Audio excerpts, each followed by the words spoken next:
क्या अभी दिन रात मोबाइल में लगे रहते हैं? क्या अभी इंस्टाग्राम पर रील्स स्क्रॉल करते करते सोचते हैं काश इन वीडियोस में कोई छोटी मोटी कमाई हो जाती? या फिर आप खुद एक छोटे मोटे यूट्यूबर हैं जो हर रोज नया कंटेंट बनाते हैं लेकिन व्यूज और कमाई के नाम पर हाथ कुछ नहीं खास लगता? तो रुकिए, जरा ठहरिए और गहरी सांस लीजिए, क्योंकि पटना की सत्ता के गलियारों से एक ऐसी खबर आई है जिसने पूरे बिहार के डिजिटल क्रिएटर्स की नींदें उड़ा दी। एक अफवाह या यूं कहे कि खबर बहुत तेजी से हवा की तरह फैल रही है। दावा किया जा रहा है अगर आपके वीडियो पर सिर्फ 1 लाख व्यूज आ गए तो सरकार आपको सीधे 10,000 रुपए का करारा कैश इनाम देने जा रही है। और अगर गलती से आपका वीडियो वायरल हो गया और व्यूज पहुंच गए 10 लाख तो बैंक खाते में सीधे 1 लाख रुपए की भारी भरकम रकम क्रेडिट हो जाएगी। सोचिए जरा, सिर्फ मोबाइल से एक वीडियो बनाया, वो वायरल हुआ और रातों रात तो आपकी किस्मत का ताला खुल गया। गाड़ी, बंगला, नया आईफोन, सब कुछ आपकी मुट्ठी में। सुनने में बिल्कुल किसी जैकपॉट की तरह लगता है ना? मन में अचानक घंटी बजने लगी कि यार अब तो बस वीडियो बनाना है और लखपति बनना है। लेकिन ज़रा रुकिए, जोश में आकर नया कैमरा या महंगा फ़ोन खरीदने से पहले इस खबर की पूरी इनसाइड स्टोरी तो जान लीजिए। कहीं ऐसा ना हो कि आप पैसों की बारिश के सपने देखते रहें और अंत में हाथ खाली का खाली रह जाए। आखिर अचानक बिहार सरकार ने अपनी सोशल मीडिया पॉलिसी में ऐसा कौन सा नया मास्टर स्ट्रोक खेल दिया है?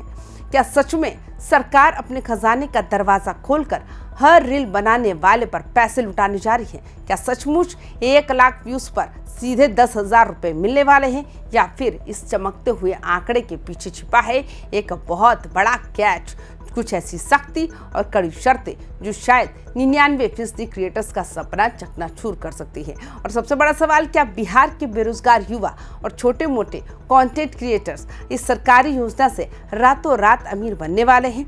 या फिर ये चुनाव से पहले जनता और युवाओं के मन को टटोलने का एक बहुत ही शातिर और नया सियासी दाम है? नमस्कार, आप देख रहे हैं वाइबिन बिहार झारखंड। मैं हूं आपके साथ मुदिता त्रिपाठी।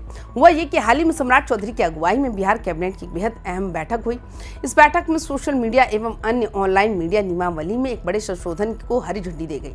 जैसे ही कैबिनेट के इस फैसले की खबर बाहर आई, सोशल मीडिया पर तो जैसे भूचाल आ गया। हर व्हाट्सएप ग्रुप, फेसबुक पेज और यूट्यूब चैनल पर एक ही बात चर्चा होने लगी, बिहार में रील्स बनाओ, लखपति बन जाओ। लेकिन रुकिए, अब हम आपको बताते हैं इस योजना का असली और कड़वा सच।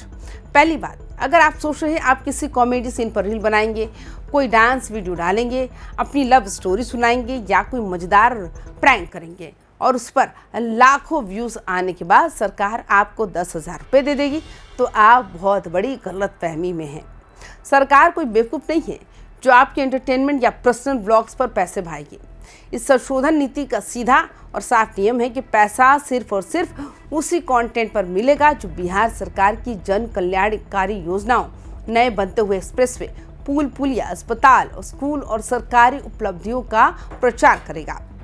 यानी कि अगर आप सरकार के कामकाज का डंका बजाएंगे, उनकी नीतियों की तारीफ करेंगे और एक पॉजिटिव माहौल बनाएंगे, तभी आपको इस योजना के दायरे में रखा जाएगा। 1 लाख व्यूज पर 10,000, समझिए असली गणित।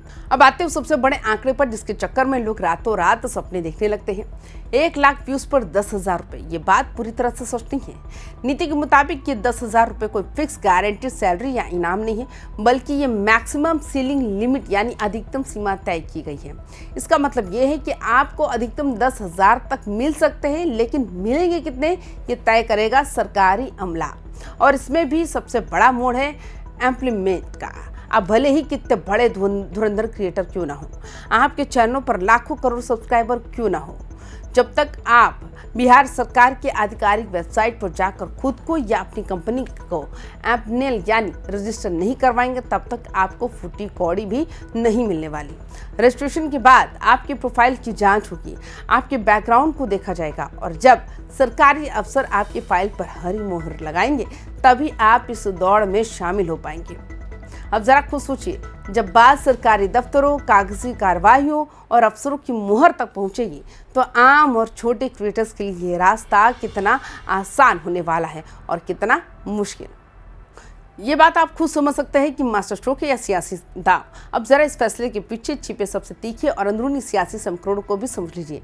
राजनीति के खेल को समझने के लिए विशेषज्ञ मानते हैं कि आज के दौर में बड़ी बड़ी जमीनी रैलियों, होर्डिंग्स और अखबारों के विज्ञापनों में कहीं ज्यादा असर आपके हाथ में मौजूद इस 6 इंच की मोबाइल स्क्रीन का होता है। आज का युवा टीवी समाचार कम देखता है, लेकिन दिन में 50 बार इंस्टाग्राम के रील्स और यूट्यूब के शॉर्ट्स जरूर स्क्रॉल करता है। ऐसे में सरकार ने एक ही तीर से 2 बहुत बड़े शिकार करने की कोशिश की है। पहला निशाना बिहार के लाखों सोशल मीडिया से जुड़े युवाओं को इस कमाई का लालच दिखाकर और उन्हें उम्मीद देकर अपने साथ कनेक्ट करना। दूसरा निशाना बिना करोड़ों रुपए के भारी भरकम विज्ञापनों के राज्य के कोने कोने तक, गांव गांव और घर घर तक सरकार के विकास कार्यों का ऐसा प्रचार तंत्र खड़ा कर देना जो सीधे जनता के दिलो दिमाग में उतर जाए। सोचिए, जो काम बड़ी बड़ी एड एजेंसियां करोड़ों रुपए लेकर करती थी, अब वही काम गांव का एक छोटा सा यूट्यूबर महज कुछ 1000 रुपए की उम्मीद में दिन रात खुद अपने कैमरे से शूट कर सकेगा। इसे कहते हैं राजनीति की नई डिजिटल बिसात। क्या छोटे क्रिएटर्स का फायदा होगा या सिर्फ बड़ी एजेंसियों का खेल? हालांकि इस पूरी नीति की विस्तृत गाइडलाइंस और नोटिफिकेशन आना अभी बाकी है। जब पूरी गाइडलाइंस आएगी तभी ये साफ हो पाएगा कि व्यूज़ का हिसाब किताब कैसे रखा जाएगा। फर्जी व्यूज़ यानी बॉट से आने वाले व्यूज़ की पहचान कैसे होगी, किस किस प्लेटफॉर्म को इसमें शामिल किया जाएगा और क्या सच में किसी छोटे गांव के क्रिएटर को उसका हक मिलेगा या फिर ये पूरा बजट पटना और दिल्ली में बैठी बड़ी बड़ी PR एजेंसियों को की जेब में चला जाएगा। अगर सरकार इस प्रक्रिया को पूरी तरह पारदर्शी और आसान बनाती है तब तो यकीनन बिहार के उन युवाओं के लिए एक सुनहरा मौका साबित हो सकता है जो दिन रात मेहनत करके डिजिटल दुनिया में अपनी पहचान बनाने की कोशिश कर रहे हैं। लेकिन अगर ये सिर्फ कागजी नियमों और लाल फीताशाही में उलझ कर रह गया तो ये सिर्फ एक और बड़ा सियासी चुनावी शगुफा बनकर रह जाएगा। अब आप हमें कमेंट्स करके बताइए कि क्या आपको लगता है कि बिहार सरकार का ये फैसला सचमुच डिजिटल दुनिया में क्रांति लाएगा? क्या 1 लाख व्यूज़ पर 10,000 मिलने की बात में आपको कोई दम दिखता है या फिर आपको भी लगता है कि ये सिर्फ चुनाव से पहले एक नया सियासी दांव है? कमेंट्स करके जरूर बताएं। तमाम खबरों के लिए देखते रहिए YBN बिहार झारखंड। नमस्कार।